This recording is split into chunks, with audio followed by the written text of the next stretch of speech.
नमस्कार दोस्तों, ग्रामीण कोचिंग क्लासेस के यूट्यूब चैनल पर आपका स्वागत है। कल हम पढ़ रहे थे श्वसन तंत्र के बारे में, मानव का श्वसन तंत्र। और श्वसन तंत्र में लास्ट जो हमारा हेडिंग थी वो था श्वसन मार्ग। श्वसन मार्ग, तो श्वसन मार्ग के अंतर्गत हमने ये पढ़ा था कि वायु जो है वो नासा गुहा से ग्रसनी में प्रवेश करती है और ग्रसनी से लेरिक्स में होते हुए श्वास नली, और श्वास नली विभक्त हो जाती है श्वसनियों में, और श्वसनियाँ आगे जाकर श्वसनिकाओं में, और श्वसनिकाओं पे लगे होते हैं वायु कूपिका, और वायु कूपिका जुड़ी होती हैं रक्त केशिकाओं से, रक्त केशिकाओं के संपर्क में।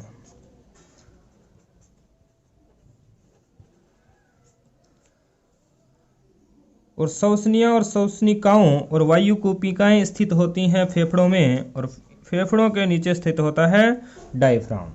इसके बारे में कल हम अध्ययन कर चुके थे। आज हम इन एक एक का विस्तार से कार्य पढ़ते हैं। तो पहला हमारा जो श्वसन मार्ग था वो है नासा गुहा।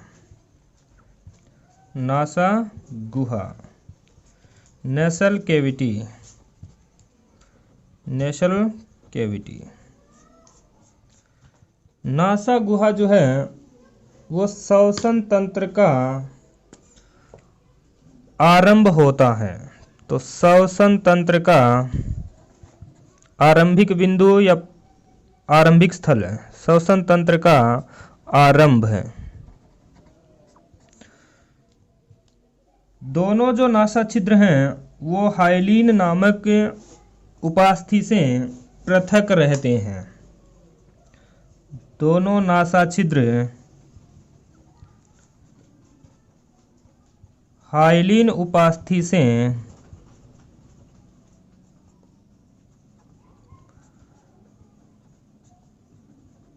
पृथक होते हैं।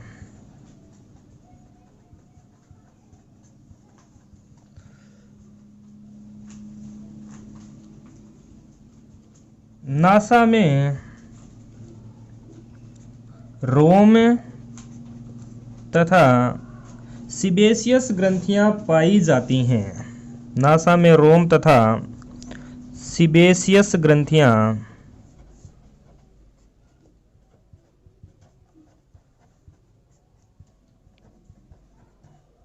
पाई जाती हैं। सीबेशियस ग्रंथियां श्लेष्मा का स्राव करती हैं, जो कि वायु के साथ आने वाले धूल के कण उनको रोक कर नास में इकट्ठा कर लेती हैं। तो ये नासा गुहा जो है वह श्वसन तंत्र का आरंभिक बिंदु है, और दोनों नासा छिद्र हाइलीन उपास्थि से पृथक होते हैं, और नासा में रोम तथा सीबेशियस ग्रंथियां पाई जाती हैं। दूसरा हमारा श्वसन मार्ग है वो है ग्रसनी। नासा गुहा से वायु प्रवेश करती है ग्रसनी में। ग्रसनी जो है वो वायु तथा भोजन का उभयनिष्ठ मार्ग है। वायु तथा भोजन का उभयनिष्ठ मार्ग है। ग्रसनी में एपिग्लोटिस नामक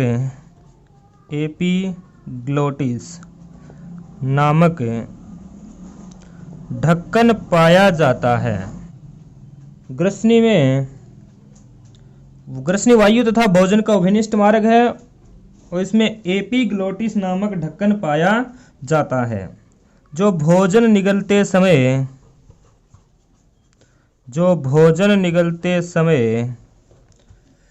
श्वास नली को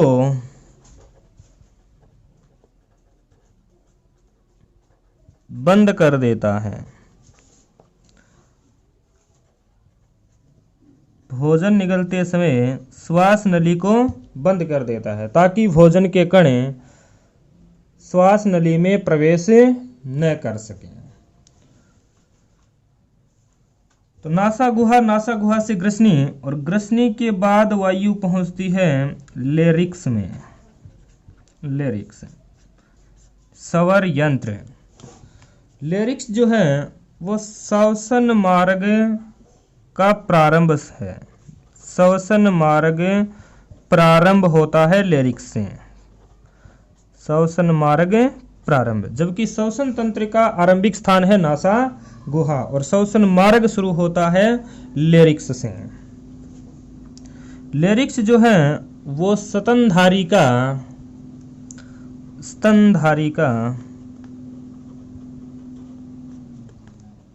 ध्वनि उत्पादक यंत्र है। ध्वनि उत्पादक यंत्र, यानी लेरिक्स की सहायता से ध्वनि उत्पन्न होती है और ध्वनि को वाणी में कन्वर्ट करती है जीभ।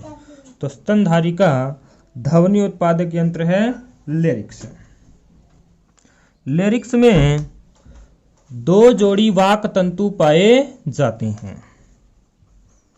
2 जोड़ी वाक तंतु पाए जाते हैं। लेरिक्स में 2 जोड़ी वाक तंतु पाए जाते हैं। महिलाओं में वाक तंतु पुरुषों की अपेक्षा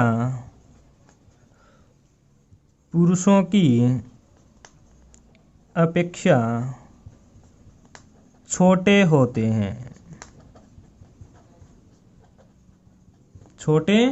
हैं। इस वजह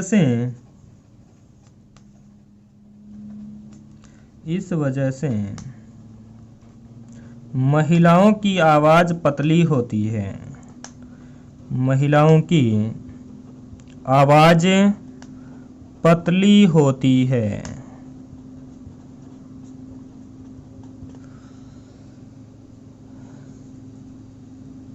तो लेरिक्स श्वसन मार्ग का प्रारंभ है और स्तनधारी का ध्वनि उत्पादक यंत्र है, जिसमें 2 जोड़ी वाक तंतु पाए जाते हैं। और महिलाओं में वाक तंतु पुरुषों की अपेक्षा छोटे होते हैं। इस वजह से महिलाओं की आवाज जो है वो पतली या महीन होती है।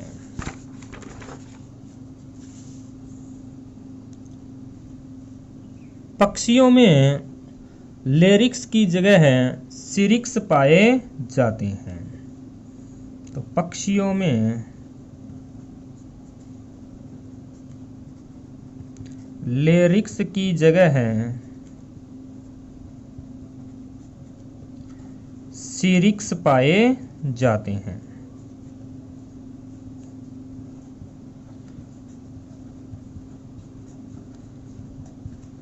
पक्षियों में लेरिक्स की जगह सिरिक्स पाए जाते हैं, जो कि ध्वनि उत्पादक यंत्र है पक्षियों में।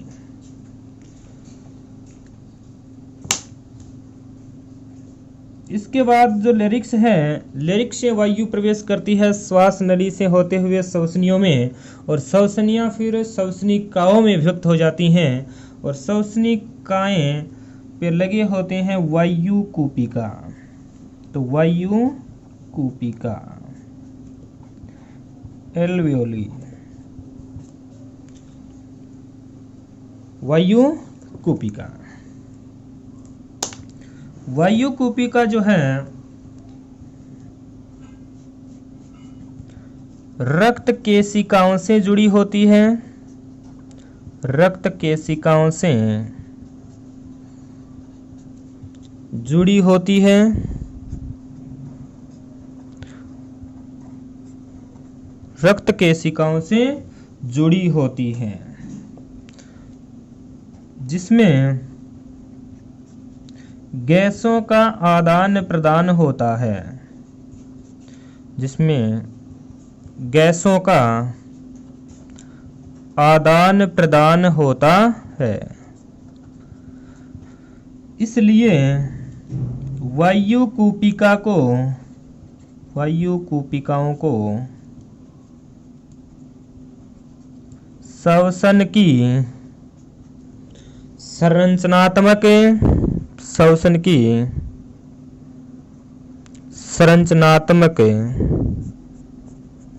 व क्रियात्मक इकाई कहते हैं।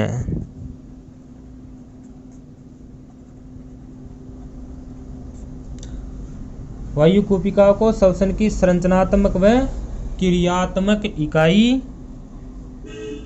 कहते हैं। तो ये रक्त केशिकाओं से जुड़ी होती हैं और रक्त केशिकाओं और वायु कूपिकाओं के मध्य गैसों का आदान प्रदान होता है, इसलिए वायु कूपिका को श्वसन की संरचनात्मक व क्रियात्मक इकाई कहते हैं। और फेफड़ों के नीचे लगे होता है डायफ्राम। तो डायफ्राम जो है वो मांसल पेशियों का बना होता है। मांसल पेशियों का बना होता है। मांसल पेशियों का बना होता है। डायफ्राम में संकुचन तथा अनुशीतलन होता है, उस वजह से वायु शरीर के अंदर प्रवेश करती है और बाहर निकलती है। तो डायफ्राम में संकुचन यानी सिकुड़ना तथा अनुशीतलन यानी फैलना।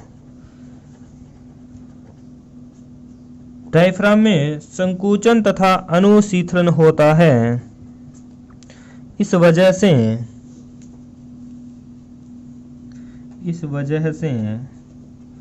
वायु शरीर के अंदर प्रवेश करती हैं तथा बाहर निकलती हैं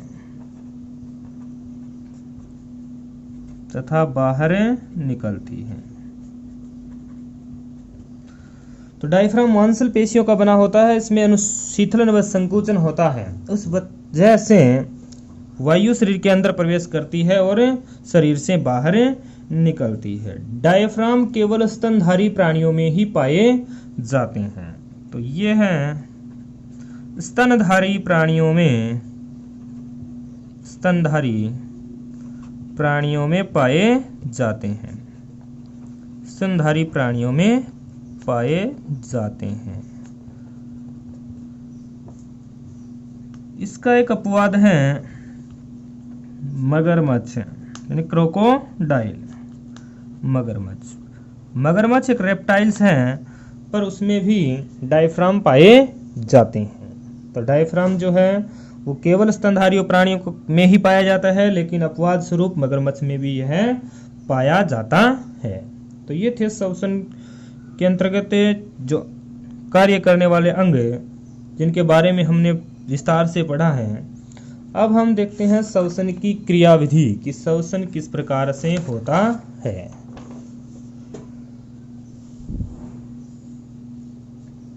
तो श्वसन की क्रिया,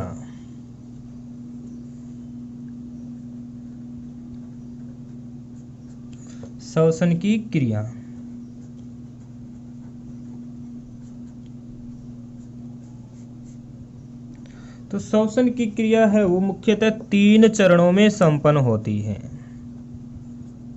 3 चरणों में संपन्न होती है। श्वसन की क्रिया 3 चरणों में संपन्न होती है। पहले है बाह्य श्वसन।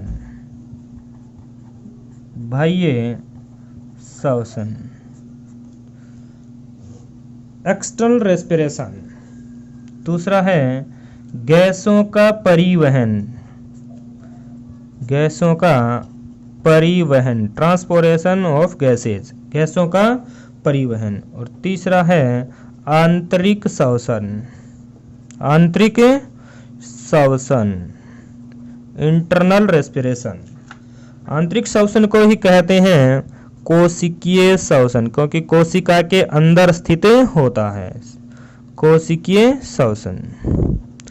तो श्वसन की क्रियाविधि मुख्यतः 3 चरणों में संपन्न होती है। बाह्य श्वसन, गैसों का परिवहन, आंतरिक श्वसन या कोशिकीय श्वसन।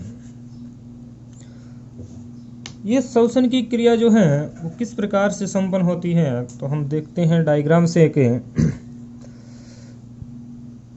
तो ये है हमारा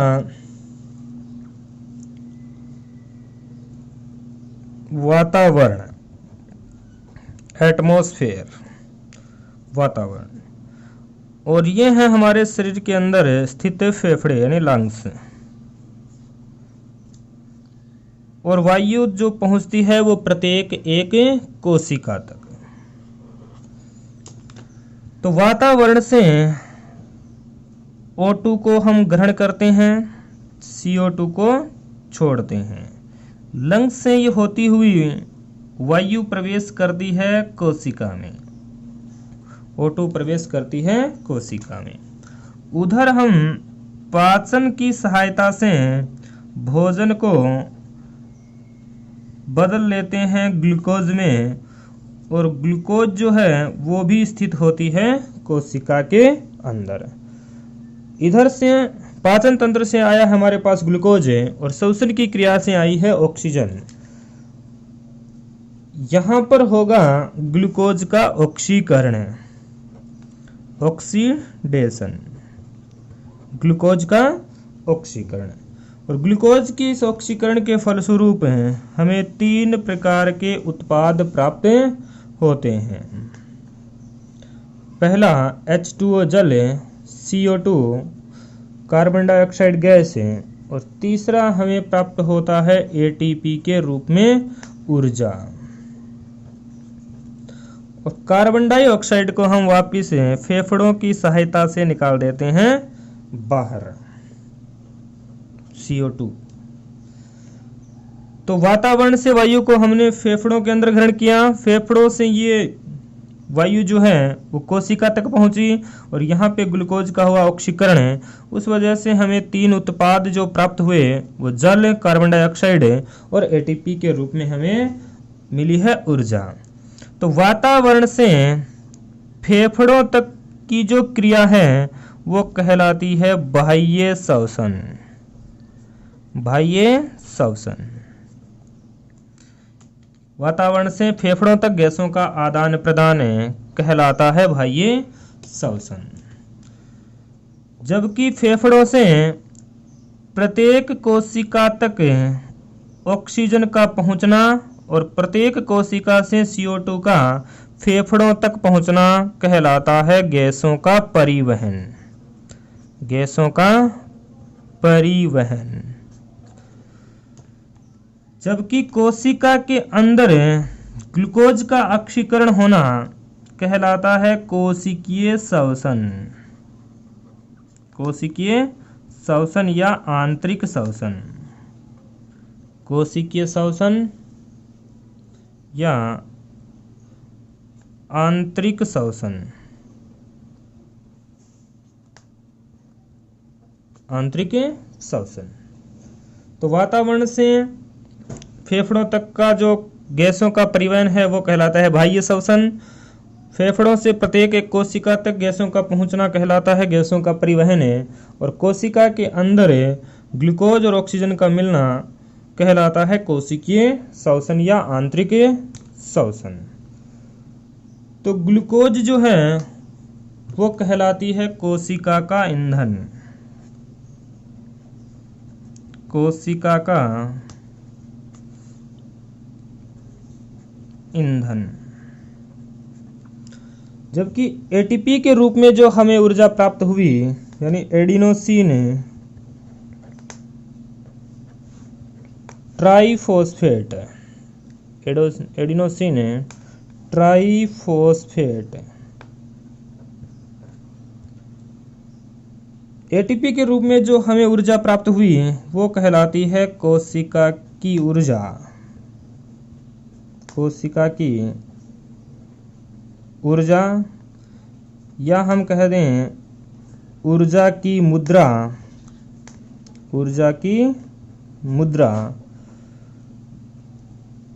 या कोशिका की मुद्रा। कोशिका की मुद्रा। वातावरण से वायु का फेफड़ों तक पहुंचना कहलाता है बाह्य श्वसन। फेफड़ों से लेकर कोशिका तक होता है गैसों का परिवहन, और कोशिका के अंदर ग्लूकोज का ऑक्सीकरण होता है कोशिकीय श्वसन, और कोशिकीय श्वसन के तहत हमें जल, कार्बन डाइऑक्साइड और एटीपी के रूप में ऊर्जा प्राप्त हुई। तो एटीपी यानी एडेनोसिन ट्राइफॉस्फेट, जिसमें एडेनोसिन को कहते हैं ऊर्जा की मुद्रा या कोशिका की मुद्रा या कोशिका की ऊर्जा। एटीपी जो है वो जब हम कार्य कर रहे होते हैं, कार्य करते समय बदल जाती है एडिनोसिन डाइफॉस्फेट यानी एडीपी के रूप में, और वापिस जब हम भोजन करते हैं तो एडीपी वापिस कन्वर्ट हो जाती है एटीपी के रूप में। तो ये प्रोसेस चलती रहती है। उसी तरह से ग्लूकोज कहलाता है कोशिका का ईंधन। तो ये थी श्वसन की क्रिया। श्वसन की क्रिया में 3 चरणों में संपन्न होती है: बाह्य श्वसन, गैसों का परिवहन और आंतरिक श्वसन।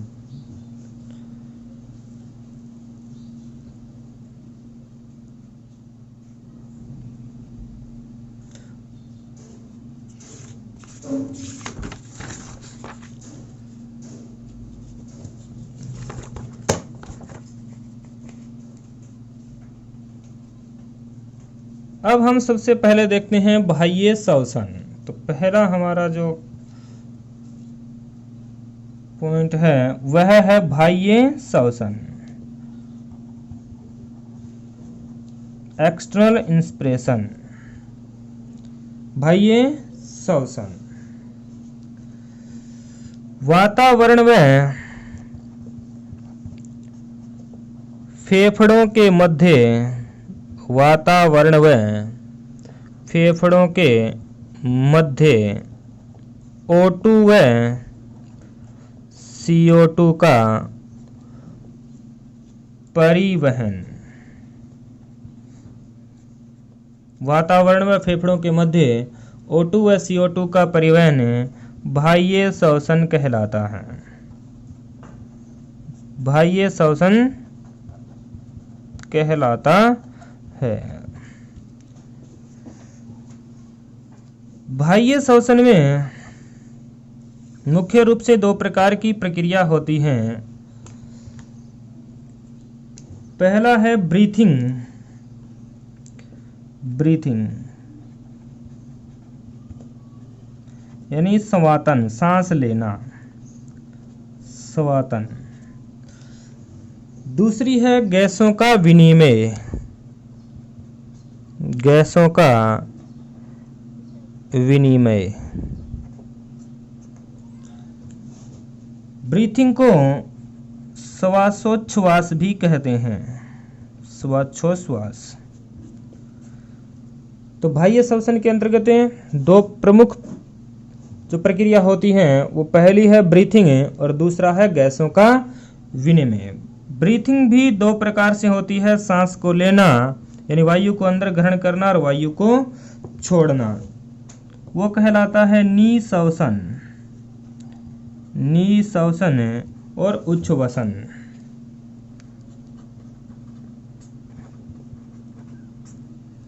निःश्वसन यानी वायु को अंदर ग्रहण करना और उच्छ्वास या उच्छ्वसन यानी वायु को बाहर छोड़ना। यह है इंस्पिरेशन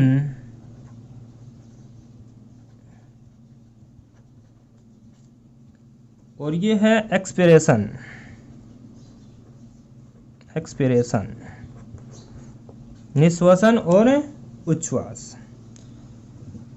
तो बाह्य श्वसन यानी वातावरण व फेफड़ों के मध्य O2 व CO2 का परिवहन बाह्य श्वसन कहलाता है। और बाह्य श्वसन की प्रक्रिया 2 प्रकार से होती है। पहली है ब्रीथिंग या स्वातन या श्वासोच्छ्वास, जो कि 2 प्रकार से होता है: वायु को अंदर लेना यानी निःश्वसन और वायु को बाहर छोड़ना यानी उच्छ्वास। जिस प्रकार से हमने श्वसन का जो तंत्र का जो डायग्राम देखा था उसमें कुछ इस प्रकार से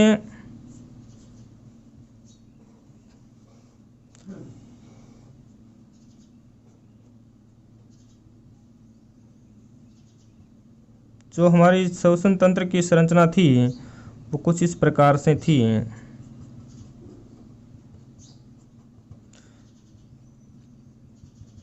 जिसमें ये हमारा लेरिक्स था,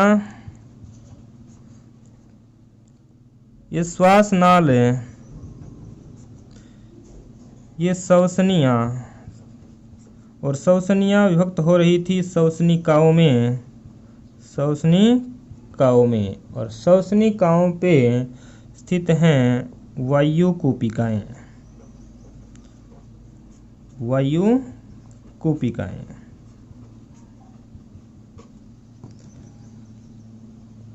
वायु जो है वो श्वास नाल की सहायता से फेफड़ों में प्रवेश करती है। तो ये फेफड़ों में अंतिम स्थल यानी कि वायुकूपिका तक पहुंचती हैं। तो वातावरण से वायुकूपिका तक जब ये वायु पहुंचती है तो वो कहलाता है बाह्य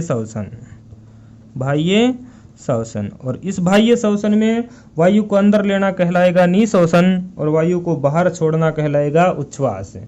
जबकि वायुकूपिकाएं जुड़ी होती हैं रक्त केशिकाओं से।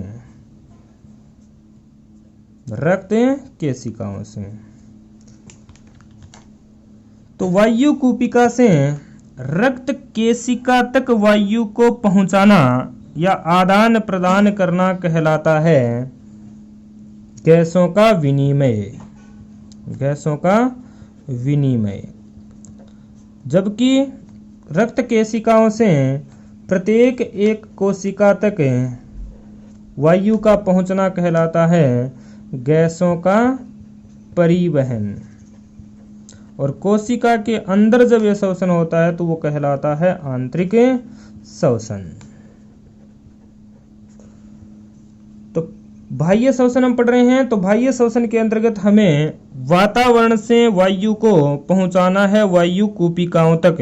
तो वो तो कहलाएगा स्वातन यानी ब्रीथिंग, जिसमें निःश्वसन और उच्छ्वास की प्रक्रिया होगी। जबकि वायुकूपिका से रक्त केशिका तक गैसों का आदान प्रदान कहलाएगा गैसों का विनिमय।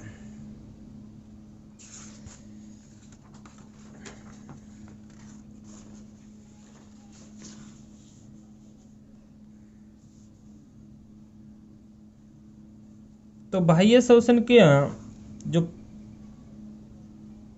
पहला जो हमारा प्रोसेस था वो था ब्रीथिंग।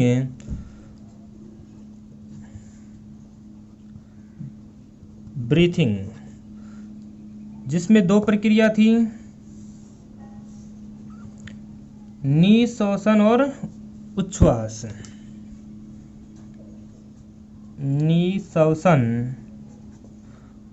उच्छ्वास।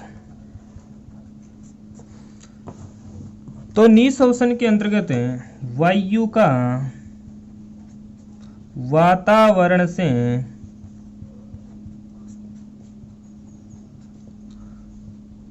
शरीर में प्रवेश, वायु का वातावरण से शरीर में प्रवेश करना कहलाता है निःश्वसन। जबकि शरीर से वायु का वातावरण में प्रवेश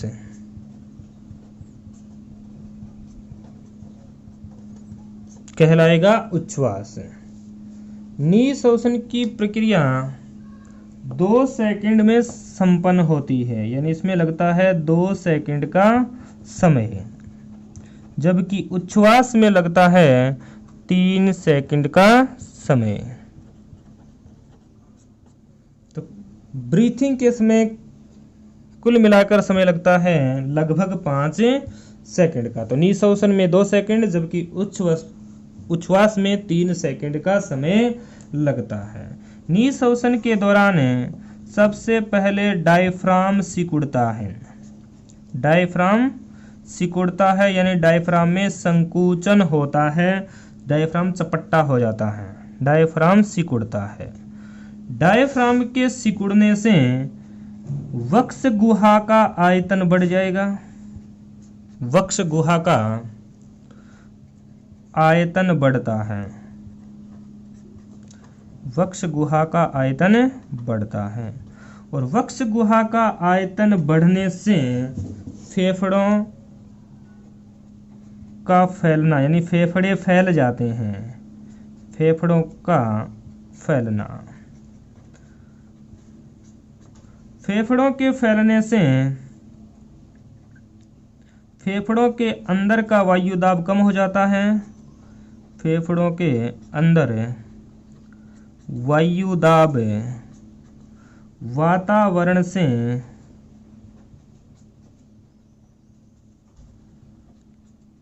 कम हो जाता है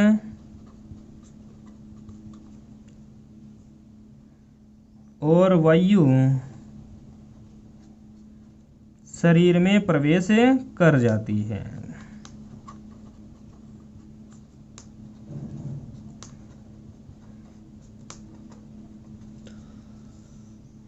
तो निःश्वासन के दौरान वायु का वातावरण से शरीर में प्रवेश, इसमें 2 सेकंड का समय लगता है, जिसमें डायफ्राम सिकुड़ता है। डायफ्राम के सिकुड़ने से वक्ष गुहा का आयतन बढ़ जाता है। वक्ष गुहा का आयतन बढ़ने से फेफड़ों का फैलना, यानी फेफड़े फैल जाते हैं, और फेफड़े फैलने से फेफड़ों के अंदर भरी हुई वायु का दाब क्या हो जाता है, कम हो जाता है। तब बाहर जो वातावरण है वहाँ वायु का दाब अधिक हो जाता है, तो वायु अधिक दाब से कम दाब की ओर शरीर में प्रवेश कर जाती है, जबकि उच्छ्वास में इसके विपरीत प्रक्रिया होती है।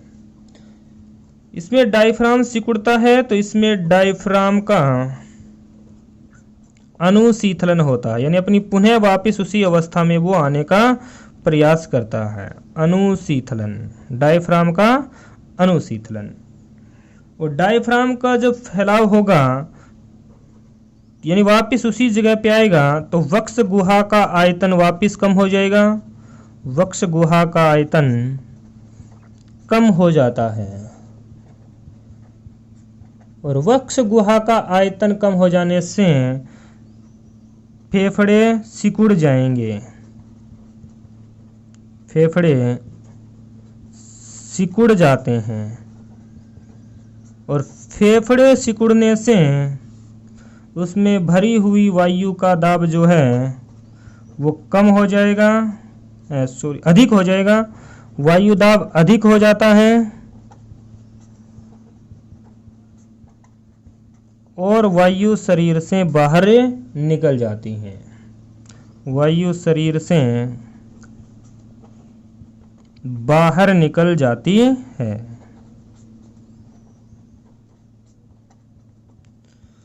तो ये था हमारा ब्रीथिंग, यानी श्वास लेना, जिसमें निःश्वासन और उच्छ्वास 2 प्रक्रिया थी।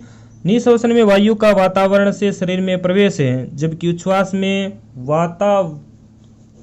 शरीर से वायु का वातावरण में प्रवेश।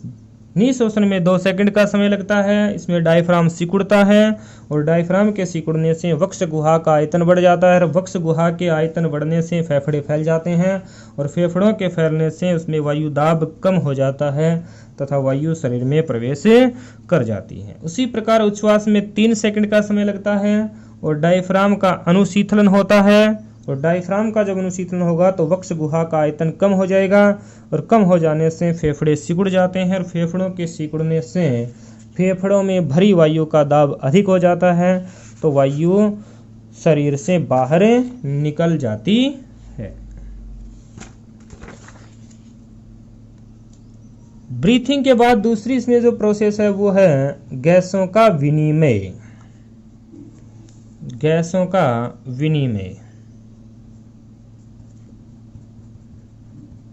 गैसों का विनिमय।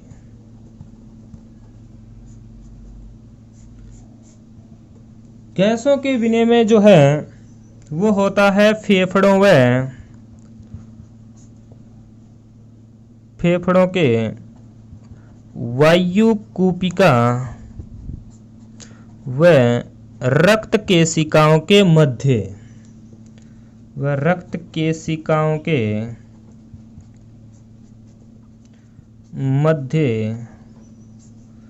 O2 व CO2 का आदान प्रदान, O2 व CO2 का आदान प्रदान। इसमें वायु कूपिका में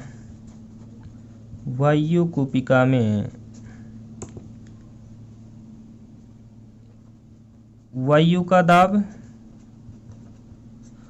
जबकि दूसरी ओर रक्त केशिकाओं में वायु का दाब। रक्त केशिकाओं में वायु का दाब। तो वायु कूपिका में O2 यानी ऑक्सीजन का दाब होता है 100 mmHg, जबकि रक्त केशिकाओं में O2 का दाब होता है 37 mmHg। 37 mmHg यानी O2 का दाब वायु कूपिका में अधिक होता है, जबकि रक्त केशिकाओं में O2 का दाब कम होता है। इस वजह से O2 प्रवेश कर जाती है वायु कूपिका से रक्त केशिकाओं में, जबकि CO2 का जो दाब है, CO2 का दाब वायु कूपिका में होता है 40 mmHg, जबकि रक्त केशिकाओं में होता है 46 mmHg।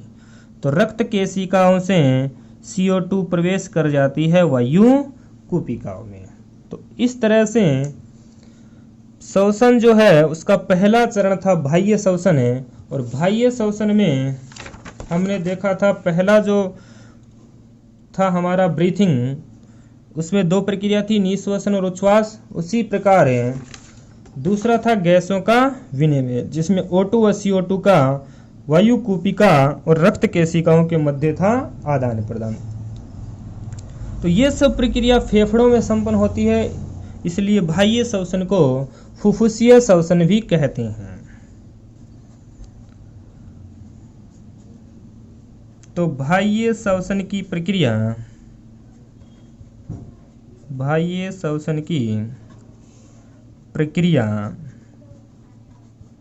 फेफड़ों में संपन्न होती है, इसलिए बाह्य श्वसन को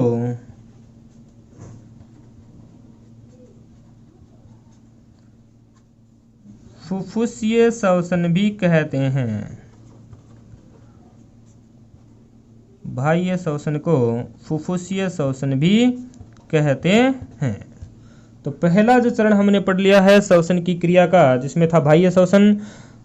बचे हैं जो हमारा भाग है दूसरा, गैसों का परिवहन और आंतरिक या कोशिकीय श्वसन, जो पढ़ेंगे हम नेक्स्ट वीडियो में। धन्यवाद।